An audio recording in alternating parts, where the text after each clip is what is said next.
सभी भाई का बार बार कमेंट आ रहा था भाई एग्ज़ाम सामने है, हम लोग को समझ में नहीं आ रहा है भाई मैथ्स को कैसे इम्प्रूव करें। हम लोग आपके अनुसार भाई कॉन्सेप्ट भी कर लिया, नोट्स भी बना रहे हैं और जो जो मॉक टेस्ट में गलती हो रहा है उसको नोट डाउन करके उसको प्रैक्टिस भी कर रहे हैं, लेकिन अगले मॉक में वही क्वेश्चन नहीं आ रहा है। तो भाई इसका सजेशन दीजिए भाई, आपने कैसे करके पढ़ाई किया था। तो भाई मैंने जैसे करके पढ़ाई किया था, अगर आप लोग उसी तरीके से करोगे तो भाई मैथ्स में भाई जितना नंबर है भाई कम्प्लीटली आ जाएगा। लेकिन भाई आपको वो वाला स्ट्रेटजी फॉलो करना होगा। जैसे सबसे पहले बात कर लेते भाई, जैसे मैथ्स का हो गया ना भाई, मैथ्स के लिए भाई कॉन्सेप्ट से भी ज़्यादा स्ट्रॉन्ग ये है कि भाई आप लोगों को सबसे पहले भाई अपना कैलकुलेशन स्पीड पे ध्यान देना होगा, अपना कैलकुलेशन स्पीड बढ़ाना होगा। इसके लिए भाई रोज़ एक मैथ्स वर्कआउट नाम से एक ऐप है भाई, वो डाउनलोड कर लेना है प्ले स्टोर से और उसमें भाई हर एक रोज़ भाई 20 मिनट प्रैक्टिस करना है। प्लस माइनस मल्टीप्लाई डिवाइड ये सभी जब आप प्रैक्टिस करने लगोगे भाई आपका जो कैलकुलेशन स्पीड है ये खुद ब खुद बढ़ने लगेगा। आपको एहसास होगा पहले कि मैं क्या कर रहा हूँ भाई, ये बच्चों वाली काम क्या कर रहा हूँ, लेकिन भाई यकीन मानना भाई इसी से आपका कैलकुलेशन स्पीड बढ़ता है। फिर आपको भाई स्क्वायर क्यूब ये तो भाई मुंह में होना चाहिए आपको।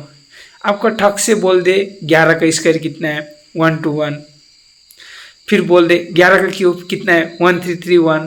तो इस प्रकार करके भाई आपका माइंड में बैठ जाना चाहिए। ये कैसे होगा भाई, ये रट्टा मार के नहीं होगा, रोज एक एक बार पढ़ो भाई। स्क्वायर कम से कम 25, ठीक है 25 से 30 तक तो याद होना चाहिए, क्यूब भी इतना तक याद होना चाहिए। एक कॉपी में लिखो भाई, रोज भाई मैथ्स जब करोगे भाई उससे पहले वो कॉपी पढ़ लेना है। मैं नहीं बोल रहा हूँ याद करना है, सिर्फ पलट के एक बार 2 बार पढ़ लेना है, बस हो गया। और मैथ्स वर्कआउट में जाके अपना वर्कआउट कर लेना है मैथ्स का। फिर आ जाओ भाई नेक्स्ट स्टेप। आपको भाई सबसे पहले है ना भाई, हम लोग भाई उसका फॉर्मूला ना, मैथ्स का फॉर्मूला सिर्फ रट लेते हैं भाई। फॉर्मूला रटने से कुछ नहीं होता है भाई।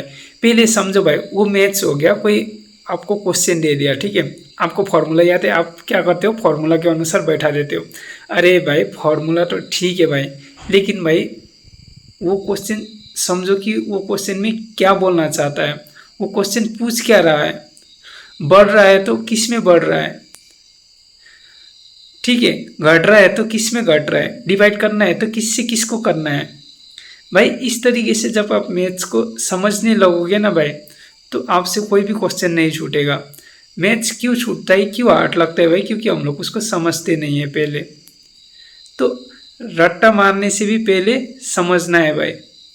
मैं नहीं बोल रहा हूँ कि फॉर्मूला बेस से नहीं करना है, अरे भाई करो भाई, ट्रिक से नहीं करना है, करो सब कुछ करो, लेकिन भाई मैथ्स को समझो भी। सबसे पहले जब आप समझने लगोगे तो फॉर्मूला भी खुद ब खुद बनने लगेगा, ठीक है। जैसे मान लिया भाई, अगर आप लोग कोई भी मैथ्स क्वेश्चन दे दोगे, ठीक है, मुझे दे दोगे, अगर आप लोग कोई भी क्वेश्चन मुझे दे दोगे भाई, तो आप लोग जिस तरीके से उसको सॉल्व करोगे भाई उसको मुझे दे दो भाई। एक बार आप लोग ट्राई करना, टेलीग्राम पे या व्हाट्सएप पे दे देना, ठीक है। उसको जैसे आप बनाओगे या कहीं से आपने सीखा होगा उस तरीके से जितना लंबा बनाओगे भाई उतना ही मैं उसको शॉर्ट तरीके से बना लूँगा। क्यों बना लूँगा, क्योंकि मुझे भाई वो मैं क्वेश्चन को भाई ऐसा नहीं कि फॉर्मूला बेस से लगाता हूँ भाई, नहीं भाई, उसका मैं कॉन्सेप्ट हिसाब से भाई वो क्वेश्चन में बोलना क्या चाहता है, पूछ क्या रहा है, उसमें सबसे पहले क्या, जब भी क्वेश्चन दिखे तो भाई वो पूछ क्या रहा है भाई, उसको सबसे पहले ध्यान देना है, पूछ क्या रहा है वहाँ पर। जो पूछ रहा है भाई उसको हम लोग कैसे करके निकालेंगे, फॉर्मूला से भी पहले ये आपको देखना होगा भाई कैसे करके निकालेंगे वो, जिससे कि आसानी से आसान से वो निकल जाए। कैलकुलेशन जैसे आपका कैलकुलेशन स्पीड बढ़ेगा भाई, उसी प्रकार से आपका जो लाइन है भाई वो कम होते जाएगा, ठीक है। नहीं तो भाई आप लोग भी भाई बुक की तरह इतना बड़ा लाइन लिखने लगोगे ना भाई, तो मैं बोल रहा हूँ भाई मैथ्स करते करते आपका टाइम खत्म हो जाएगा। और आप लोग पूछ रहे थे भाई जैसे मॉक में जो क्वेश्चन नहीं आ रहा है भाई उसको नोट डाउन तो कर रहे हैं, लेकिन अगली बार फिर नेक्स्ट क्वेश्चन आ जा रहा है, वो क्वेश्चन तो नहीं आ रहा है। अरे भाई आपको थोड़े मॉक टेस्ट में आपको ये नहीं है कि भाई वो एग्जाम थोड़े है भाई, वो मॉक टेस्ट है भाई। जितना नया क्वेश्चन आ रहा है भाई नोट डाउन करते रहो, उसको उसका कॉन्सेप्ट समझते रहो। और भाई एक गलती वाला एक नोट्स बुक बनाना है, ठीक है। देखो भाई आपको 3 नोट्स बुक बनाना है। एक छोटा वाला बनाना है, उसमें भाई शॉर्ट ट्रिक्स हो गया, फॉर्मूला हो गया, वो सभी लिखना है, जिससे कि आपका काम आसान हो जाए। फिर नेक्स्ट में बनाना है भाई आपका कॉन्सेप्ट बेस्ड। जैसे कुछ क्वेश्चन होता है ना भाई, बहुत ही इंपॉर्टेंट होता है, वो बार बार पूछा जाता है, उस प्रकार का क्वेश्चन का एक नोट्स बनाना है। फिर नेक्स्ट में भाई ऐसा क्वेश्चन बनाना है जो मॉक टेस्ट में या कहीं पर भी आप क्वेश्चन लगाते हो उस टाइम गलती हो रहा है उसमें, उसका एक नोट्स बना। और नोट्स भी इस प्रकार नहीं बनाना है कि भाई पूरी बुक छाप दो भाई, उसमें खुद ब खुद कुछ स्टेप भाई कम करते जाना है। जैसे भाई मल्टीप्लाई करके भी आप नोट्स में दिखाने लगोगे तो वो क्या का नोट्स है भाई, उसमें बस आपको क्वेश्चन दिखा भाई, क्वेश्चन दिखा, ठीक है। आपको समझ में नहीं आ रहा है, आप ठक से एक बार देख लेना है। एक बार देख लिया भाई ये इससे इस तरह हो रहा है, उस टाइम छोड़ देना है। फिर जब आप नेक्स्ट बार रिवीजन करोगे तो भाई वो क्वेश्चन सिर्फ देखना है, उसके बाद देखना है कि आंसर, हाँ भाई इसको ऐसा ऐसा करके किया था भाई, उसको समझ लेना है। उसके बाद नेक्स्ट बार भाई बढ़िया से हो जाएगा वो।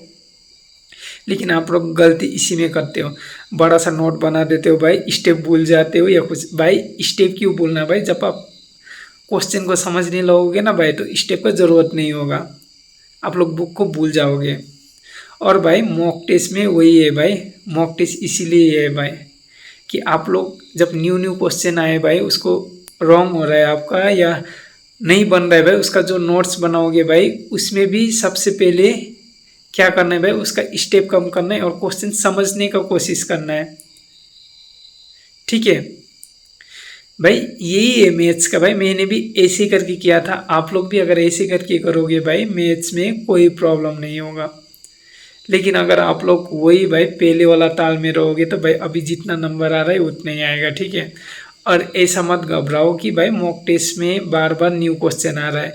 भाई न्यू क्वेश्चन आ रहा है ठीक है भाई, थोड़ा न्यू ट्रिक सीखने को मिल रहा है आप लोगों को, या न्यू कॉन्सेप्ट सीखने को मिल रहा है। ऐसा तो नहीं है कि आप फाइनल एग्जाम दे रहे हो भाई, वो लोग भी अपना हिसाब से बनाते हैं ना मॉक भाई। ऐसा नहीं कि क्वेश्चन कि वही लोग बनाते हैं भाई, आपका जो भी एग्ज़ाम का क्वेश्चन होगा वो लोग बनाते हैं क्या, नहीं बनाते ना भाई, वो लोग अपना मर्जी से दे रहे हैं। तो भाई जितना न्यू सीखने को मिल रहा है भाई ले लो ना भाई, आपको थोड़ी अभी मॉक में भाई। अब मुझे चलो ये बताओ भाई कि मॉक में अगर कोई बंदा 80 ला रहा है तो क्या 100% है कि वो एग्जाम में भी 80 ला पाएगा, या मॉक में जो क्वेश्चन मैथ्स का आ रहा है क्या वही क्या भाई रियल में भी क्या वही क्वेश्चन आएगा, ऐसा तो नहीं है ना भाई। उस टाइप का आ सकता है, उस कॉन्सेप्ट बेस से आ सकता है। तो भाई वही तो भाई ना, आपको कॉन्सेप्ट सीखना है ना उसका। आप लोग यही गलती करते हो भाई कि आप लोग सोचते हो कि भाई एज अ टेस्ट वही क्वेश्चन आ जाए। अरे भाई ऐसा कभी नहीं होता, ना मेरे टाइम में हुआ था, ना आपके टाइम में होगा, ना फ्यूचर में होगा। हाँ लेकिन ये होता है कि भाई उसी टाइप का आ जाता है। तो भाई यही है भाई मैथ्स का भाई, कोई रॉकेट साइंस नहीं है, ठीक है। और भाई नोट्स ऐसा बनाना है कि भाई आप रिवीजन करो ना तो भाई जल्दी से हो जाए, ठीक है। ऐसा नहीं कि भाई वो भी एक बुक बन जाए, नोट्स भी ऐसा मत बनाना कि वो बुक बन जाए, ठीक है। तो आप लोगों को मुझे लगता है भाई कुछ समझ में आ गया होगा। अगर कुछ समझ में आया तो भाई इसको इम्प्लीमेंट करना है, ठीक है। और खुद के प्रैक्टिस में लाना है इसको, जिससे कि आप लोगों को हेल्प हो जाए। ये भाई ना बीएसएफ एचसीएम के लिए है, ना सीआरपीएफ ट्रेड्समैन के लिए, ना बीएसएफ ट्रेड्समैन के लिए, ये सभी जॉब का एग्ज़ाम के लिए, ठीक है। रेलवे बोलो सभी के लिए। तो फ्रेंड्स बस आज के लिए इतना ही, मिलेंगे नेक्स्ट वीडियो में, तब तक के लिए थैंक यू, धन्यवाद, जय हिंद।